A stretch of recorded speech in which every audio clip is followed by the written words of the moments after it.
I'd been planning this day for weeks. Every little detail was perfect. The restaurant reservation was set, the ring box hidden in my jacket pocket, and my speech practiced 100 times in front of the mirror. Tonight I was going to ask Emily to marry me. She had no idea. It was going to be the kind of proposal people talk about for years. Romantic, heartfelt, unforgettable. And it was unforgettable, but not for the reasons I'd hoped. As the hours ticked closer, my excitement grew. Emily looked radiant when I picked her up, and the way her eyes lit up when she saw the flowers I'd brought made my heart race. Everything felt right. I couldn't wait to make her mine forever. We arrived at the restaurant, a cozy, intimate spot overlooking the city skyline. The lighting was soft, the music perfect. Everything was just as I'd envisioned. Emily smiled across the table, completely unaware of the ring burning a hole in my pocket. The waiter brought out her favorite wine, and we toasted to a night to remember. My palms were sweating, and I kept fiddling with a napkin, waiting for the right moment. I imagined her reaction, the gasp, the tears, the yes. But then, just as I was about to reach for the ring, her phone buzzed. She glanced at the screen, and her smile faltered. "I need to take this," she said, standing up. "Well, it's important." I tried to brush it off. Maybe it was work. Emily's job could be demanding at times, and I'd always admired her dedication. But as the minutes ticked by, I couldn't shake the feeling that something was wrong.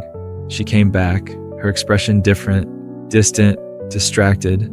I asked if everything was okay, and she nodded, but her laugh felt hollow, her warmth dimmed. I told myself it was just nerves. After all, she had no idea what was coming. And then it happened. As we were finishing dessert, her phone buzzed again. This time, I caught a glimpse of the screen. The message read, "I miss you. Can't wait to see you tonight." My chest tightened. "Who's that?" I asked, my voice trembling. Her face froze. For a second, I saw panic flash in her eyes before she quickly smiled. "It's just a friend," she said casually, slipping her phone into her purse. But I wasn't stupid. "Let me see," I demanded. She hesitated, her hands gripping the edge of the table. "Jason, it's nothing. Don't make a big deal out of it." But I couldn't let it go. After weeks of planning, after thinking she was the one, I had to know. Finally, with a deep sigh, she handed me her phone.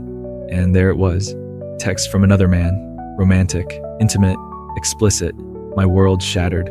Every smile, every kiss, every memory, it all felt like a lie. The ring in my pocket felt heavy, useless. My hands shook as I placed the phone on the table. "How long?" I asked, barely able to get the words out. Emily stammered, but her silence said more than any excuse could. I stood up, pulling the ring box from my pocket and placing it on the table. "This was supposed to be for you," I said, my voice steady despite the storm raging inside me. "But I guess I don't need it anymore." Her face turned pale. "Jason, wait," she started, but I didn't want to hear it. I walked out of the restaurant, leaving her sitting there with the weight of her choices. The cold night air hit me like a slap, but it was nothing compared to the sting of betrayal. I wandered aimlessly, replaying the night in my head. The effort, the love, the trust, all wasted. At some point, I found myself at the park where we'd had our first date. The memories felt tainted now, but I sat on the bench anyway, letting the silence envelop me. I thought about the man I'd been just a few hours ago, hopeful, in love, ready to commit. That man was gone. In his place was someone angry, hurt, but strangely determined. The next day, I woke up with a clarity I hadn't expected. Emily had made her choice, and now it was time for me to make mine. I blocked her number, deleted our photos, and decided to focus on myself. I started going to the gym, picked up an old hobby, photography, and reconnected with friends I'd drifted away from. At first, it felt forced, like I was trying too hard to distract myself, but slowly it became real. The pain began to fade, replaced by a sense of purpose I hadn't felt in years. Months later, I ran into Emily at a mutual friend's party. She tried to talk to me, but I just smiled politely and walked away. I didn't need closure or an explanation anymore. I had moved on. One day, while out on a shoot for a photography class, I met someone. She wasn't flashy or dramatic, just kind, genuine, and easy to talk to. We started seeing each other, and for the first time in a long time, I felt like myself again.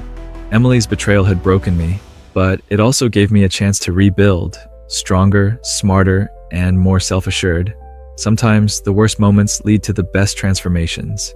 And as I held my camera, capturing a beautiful sunset with someone who truly cared about me by my side, I realized I hadn't just moved on, I'd moved up.